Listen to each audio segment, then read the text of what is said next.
আমি আকীদার মাহফিল বেশি করি, আমি ঈমানের কথা বেশি বলে আমাকে নিয়ে সেই জন্য অনেক যুবকরা, আমি ফেসবুক এখন খুলে আপনাকে মেসেঞ্জার দেখাইতে পারবো, আমাকে হাজার যুবক আমাকে মেসেজ করে তোমাকে ভালোবাসি, কিন্তু তোমার বক্তব্যগুলো আকীদার বেশি হয়, তুমি এইরকম ওনার মতো বলতে পারো না। আমি বলতে পারি না। কেন? কারণ আমি ইসলামকে, সুন্নিয়তকে প্যাকেট পূজা দান্দার স্থান বানাইতে পারবো না, প্যাকেট পূজা বানাইতে পারবো না। সেই জন্য আমি হক কথা বলতে হবে। আমাকে লেভেল মেনটেন করার কোনো সুযোগ, আমার হুসাইন যদি লেভেল মেনটেন করতো মদিনার গভর্নর হইতো, আমার হুসাইন যদি লেভেল মেনটেন করতো মক্কার প্রশাসনের সর্দার হইতো, আমার হুসাইন যদি লেভেল মেনটেন করতো এই দুনিয়ায় বড় কোটিপতি শিল্পপতি হইতো। কিন্তু আমার হুসাইন হাত দেয় নাই, এই ঈমান আকীদার জন্য নিজের গর্দান দিয়ে দিয়েছেন। সেখানে আপনি আমি কিসের লেভেল মেনটেন? অমুকও ভালো বলবে, অমুক যদি এজিদি যদি আমারে ভালো বলে, তাহলে আমার আর ঈমান আছে কোথায়? ঈমান আছে কোথায়? এজিদি যদি আমার সাপোর্ট করে, ঈমান আছে কোথায়? ঈমান আছে নি? এখন আমাদের গুলো বড় খুশি, অমুকে আমার এরকম করে, অমুকে কি করে আবার এজিদি যদি ভালো বলে, মনে করবেন আমি বিক্রি হয়ে যাচ্ছে। আমি কি হয়ে গেছি? বিক্রি হয়েছে। আমার সুন্নিয়া না দিলে এখানে সবাই ভালো বলতো। সুন্নিয়া দেওয়ার কারণেই তো রবিউল আউয়াল মাসে কারো বিরুদ্ধে বাতালরা কথা বলে না, আমার হুজুর কেবলার বিরুদ্ধে কথা বলে। কথা ঠিক না? 12ই রবিউল আউয়াল পর্যন্ত দেখেন তো ভিডিও গুলো, কারো বিরুদ্ধে কোনো কথা আছে? বাতের সবগুলো পাগল হয়ে গেছে। কার বিরুদ্ধে? হুজুর কেবলার বিরুদ্ধে। কেন? লেভেল মেনটেন করে নাই। কারণ হুসাইনের আওলাদ এজিদের সাথে লেভেল মেনটেন করে কেমনে? হুসাইনের আওলাদ কি এজিদের সাথে লেভেল মেনটেন করতে পারে? সেইখানে আমার গাউসিয়া কমিটির ভাইয়ারা কেমনে লেভেল মেনটেন করবে? এটা জীবনে কোনোদিন হতে পারে না। লেভেল মেনটেন করা যাবে না। সেই জন্য আমাদেরকে অনেক সময় যুবকরা মেসেজ দেয় না, তা না। আমি এখনো দেখাইতে পারবো, আমার ফেসবুক করলে, আপনি হুজুর অমুকের মতো কথা বলতে পারেন তো? বলেন না, অমুকের মতো না। আপনার এখন আমি এমন কথা বলতে পারবো, আপনি গড়াইয়া শুধু কাঁদতে থাকবেন, কিন্তু বুয়া কথা বলি তো কোনো লাভ নাই। আসেনি কোনো লাভ? আস্তে আস্তে শুয়ে যাবেন, কিন্তু ওইগুলো বলি কোনো লাভ আসেনি, লাভ নাই। কেন? আমি লেভেল মেনটেন করবো। আমি আপনার এখান থেকে এখানে আসছি, সুতরাং মাঠে আবেগ দিয়ে চলে না বিবেক দিয়ে চলে সেটা আমি জানি বিদায় আমি সেই জন্য হাজার জনের চেঞ্জ কামনা করি না। কারণ আমি লেভেল মেনটেন বক্তব্য শুনে অনেক ছেলে চেঞ্জ হইতে দেখছি। একদিন মেয়াদ, 2 দিন মেয়াদ, 3 দিন মেয়াদ, এরপর আবার শেষ। এ বাবা শেষ, আগের মতো। কারণ এগুলোর মধ্যে কান পর্যন্ত গেছে, মন পর্যন্ত যায়নি। কথা ঠিক কিনা? এখন আসার সামনের দিকে যাই, একটু গভীরভাবে খেয়াল করে। কথা আমার শেষ।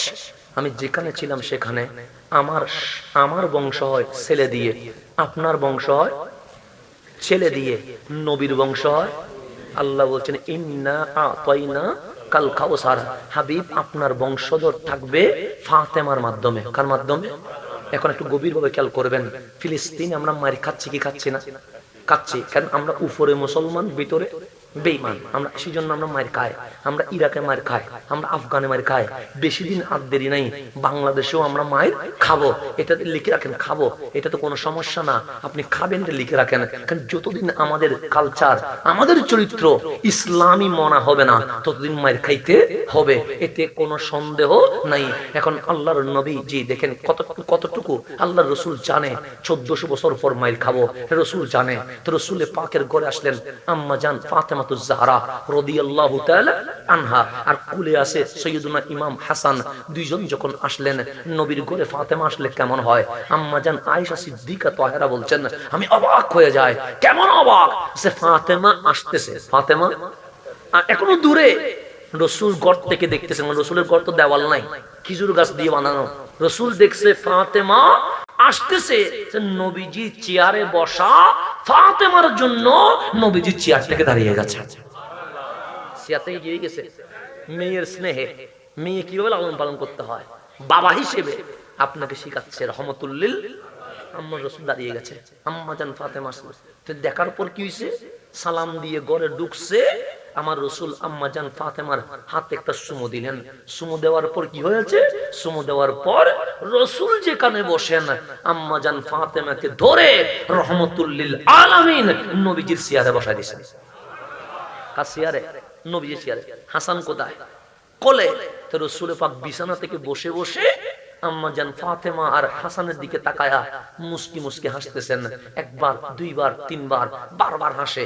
এখন আমি যদি আপনার দিকে তাকায়া একবার হাসলাম, এদিকে তাকাইলে হাসি না, আবার এদিকে তাকায়া হাসি, এদিকে তাকাইলে হাসি না, এদিকে তাকাইলে হাসি, তখন মুরব্বী জিজ্ঞেস করবে, হুজুর কি হয়েছে? আপনি এদিকে তাকাইলে হাসেন না, আমার দিকে তাকাইলে হাসেন, ঘটনা কি? এটা জিজ্ঞেস করবে কি করবে না? তা আম্মা জান ফাতেমা বললেন, ইয়া রাসূলুল্লাহ, বেয়াদবি যদি মনে না করেন একটা কথা জিজ্ঞেস করতাম। আমার রাসূল বলেন, আমার ফাতেমা জিজ্ঞেস করবে আর আমি মাইন্ড করব, এটা কি জীবনে হতে পারে? হতে পারে না। ফাতেমা বলো, আপনি আমার দিকে যতবার তাকান ততবার মুস্কি মুস্কি হাসতেছেন, রাসূলের ঘটনা কি? আমার কামলিওয়ালা বলেন, ফাতেমা, আমি এখান থেকে বসে হাউজে কাউসার পর্যন্ত দেখতে পাচ্ছি। এখান থেকে বসে কি দেখতে পাচ্ছি? হাউজে কাউসার পর্যন্ত দেখতে পাচ্ছি। ফাতেমা, সময় আসবে আমার উম্মত মার খাবে, সমগ্র বিশ্বে মারবে, শুধু মায়ের পর মায়ের রক্তে লাল হয়ে যাবে, এমন অবস্থা হবে মুসলমানের পিঠ দেওয়ালে থেকে যাবে। তখন আম্মা জান ফাতেমা বলে, উদ্ধার হবে না, বিজয় কি হবে না?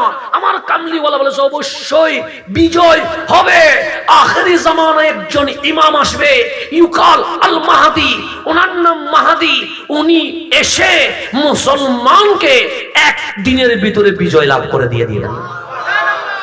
আখেরি জামানায় ইমাম আসবে, নাম কি? কয়জন?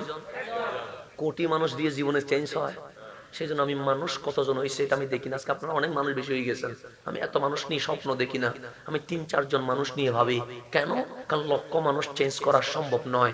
ইসলামের বিজয় ২০০ কোটি মুসলমান, এই মুসলমান দিয়ে ফিলিস্তিনের বিজয় হবে না। বিজয় হবে একজন দিয়ে, ওনার নাম মাহাদি। আমার রসুল হোসেন মাহাদি মিন্নি। মাহাদি দেখতে নেইমারের চুল কাটে নাই, মাহাদি দেখতে শাহরুখ খানের কাপড় পরে নাই, মাহাদি দেখতে অমুকের মতো হাঁটে নাই। মাহাদির চুল থেকে নখ পর্যন্ত আফাদে মস্তক আমি কামলিওয়ালার সুন্নত পাওয়া যাবে। এই সুন্নতে নবী ঢুকলে বিজয়। সুন্নতে নবী ঢুকলে কি বিজয়। আর কোন একটা অস্ত্র আনবে না, তরবারি নয়, রুহানি পাওয়ার, এটার নাম পাওয়ার। মাহাদি মিন্নি, মাহাদি দেখতে সম্পূর্ণ অবিকল আমার সুন্নতকে নিয়ে আসবে। সেই জন্য আমাদের চুল যেহেতু অমুকের মতো, সেই জন্য মারি খায়। আমাদের ড্রেস যেহেতু অমুকের মতো, সেই জন্য মারি খায়। আমাদের হাঁটা গুম যেহেতু অমুকের মতো, সেই জন্য মারি খায়। আল্লাহ ওয়া'লামু আন্না ফীকুম রাসূলুল্লাহ, তোমাদের মাঝে যেহেতু রসুল আছে, অমুক তমুকের মতো নয়, রসুলের মতোই চলো। চুলটা রসুলের মতোই রাখো, দাড়িটা রসুলের মতোই রাখো, কাপড়টা রসুলের মতোই করো, হাঁটাটা রসুলের মতোই হাঁটো, হাসিটা রসুলের মতো হাসো, কান্নাটা রসুলের মতো কাঁদো, খাওয়াটা রসুলের মতো খাও। তখন দেখবে বিজয় এমনিতে আসবে না, এইভাবে আসবে। শাহজালাল কোন অস্ত্র নিয়ে আসে নাই, নবীজির সূরত নিয়ে এসেছেন। হযরতে খাজায়ে আজমির অন্য কোন অস্ত্র নিয়ে আসে নাই, নবীজির সূরত নিয়ে এসেছেন। শাইন শাহ সিলকোট এই বাংলার জমিনে বোমা নিয়ে আসে নাই, নবীজির সূরত নিয়ে এসেছেন। সেই জন্য ইসলামের কি বিজয় আসতেছেন ওনাদের হাতে। নাহলে আমরা হাজার বলি, কই মানুষ, আমরা এতক্ষণ মাহফিল করি, আমাদের মাহফিলে কি এতটুকু মানুষ হয়? আমার হুজুর কেবলা 2 মিনিট বসে থাকলে লক্ষ মানুষ এমনিতে চলে আসে। এটার নাম সূরত। সূরত এখন আসেন, আমি যেখানে ছিলাম সেখানে আমার রাসূল হাসি দিয়ে বললেন, ফাতেমা, আমার উম্মত জিতবে। কখন জিতবে? যখন মাহাদি আসবে। এখন আম্মা জান ফাতেমা বললেন, মাহাদিটা কে? তখন আমার রাসূল বল, হাসতেছি সেই জন্যই। সে কি জন্য? আল মাহাদিয়ু মিন ইতরাতি মিন ওয়ালাদি ফাতেমা, যে আখেরি জামানায় মাহাদি আসবে, এই মাহাদি আওলাদ রাসূল, নবী পরিবারের সদস্য, আমার ফাতেমার আওলাদ। মায়ের দিক থেকে হাসানি, বাবার দিক থেকে হুসাইনি।